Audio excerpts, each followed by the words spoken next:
Hi, welcome. In this video, I want to talk about ethics when it comes to the current state of the dog training world. Again, why it is that those who identify as balanced and force-free trainers are not willing to confront what the real issue is, why they can't walk this back, and and how this idea itself, plays into the problem, in terms of trainers being incentivized to even do the right thing to begin with. And so again, when you consider, again, I talk a lot about the problem. Again, I encourage you to watch my Flipping the Script video series, where again, information based, I go through, I connect the dots to all these controversies that have been happening in the dog training world. I show that there are no kind of accidents or coincidences. I connect the dots. In fact, the debate I had with Miracle Canine, I would encourage you to watch. That's still available on my and Miracle Canine's YouTube channel, where I have that very uncomfortable conversation, with trainers that don't want to talk about, line this stuff up with, why these things are happening, in terms of, how they all point towards what I'm saying in terms of how this idea is applied. I talk about the core ingredients, influence and control, how they're absent, by way of this very popular idea that trains a learning-based exercise, and how this sets up a counterfeit picture, for so many dogs and owners within the framework of response. I talk about that, based again on these trainers who are making assumptions, because that's what they're doing, that perception of dogs are changing the right way within the framework of response, and without again the core ingredients, influence and control to actually establish that.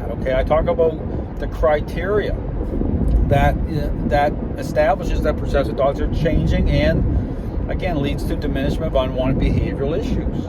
That is absent. That's not part of this this idea. Now, in terms of again being able to walk this back, understand that you get in this whole issue about we're in a situation now in the dog training world where this has been going on for such a long time, and it's a money maker. So understand that this has been gotten to a level where blame shifting on the dogs, bad outcomes has become normalized. In fact, trainers have tried to align through the something wrong with the dog narrative, genetically, which is totally just unethical. I'll just leave it at that. And this is where dogs get medicated. Unresolved behavioral issues end up with dogs being euthanized, ending up in shelters, and it's this cycle. This cycles through this way, and it's massive. Understand that this is like an incredible problem. This is the collateral damage. This is the way out for these trainers, and it seems as dysfunctional as it is, it seems normal. Even though it's totally dysfunctional, it seems normal because when you have this many doing it, when you have, because when you look at the dog training world and what comprises of those who identify as, dog trainers, you look at, the balanced and force-free, they comprise like 99.8% of all the trainers out there. Understand that, the majority have bought into this lie that training is a learning-based exercise once a relationship problem is underway. It is not.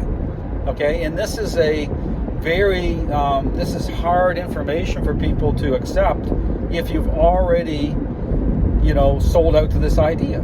Because at a certain level within the framework of response, things will seem to make sense. Understand it offers up the appearance of change for dogs. And this is where I get into the whole thing about, even the context of agreeableness, where trainers are just assuming based on dogs being agreeable by way of the application of certain concepts such as counter conditioning.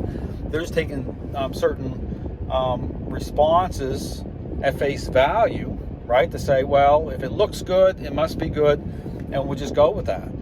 And then they're trying to put this together and say, well, is it really good? Because now we have dogs that are still seem agreeable, but still biting people. There's still all these behavioral issues still happening. even after dog owners are investing time and money and dogs are moving around the training environment, they look fantastic.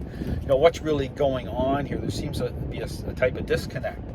Well, see, that's the problem, is that in terms of what a process is, in terms of the core ingredients I talk about being reconciled properly, influence and control, that can only happen through a interaction-based method. That's it. I mean, there's no way around that.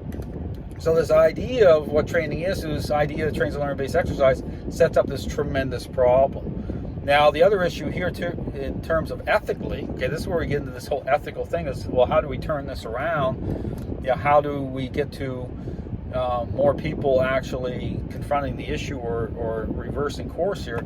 Well, that's where we get into this whole issue of trainers being incentivized to do the right thing when they're being incentivized to do the wrong thing. Okay, and this sets up this whole thing, whether they identify as balanced or force free, and based on what this idea represents in terms of how it plays into people's emotions. It's superficial, okay, based on within a framework of response. So, when you walk into a training environment and using treats and you're motivating dogs to respond in the middle of a relationship problem, and trainers are, leading people into believing that those responses can be trusted, there's your problem, because it plays into that emotional connection. Okay, all these trainers are doing it at some level, and so when you get to this thing about, say, the information I put out, what I show, it's going to be super challenging because of the fact that now you're getting into this thing about you actually approaching training for what it is.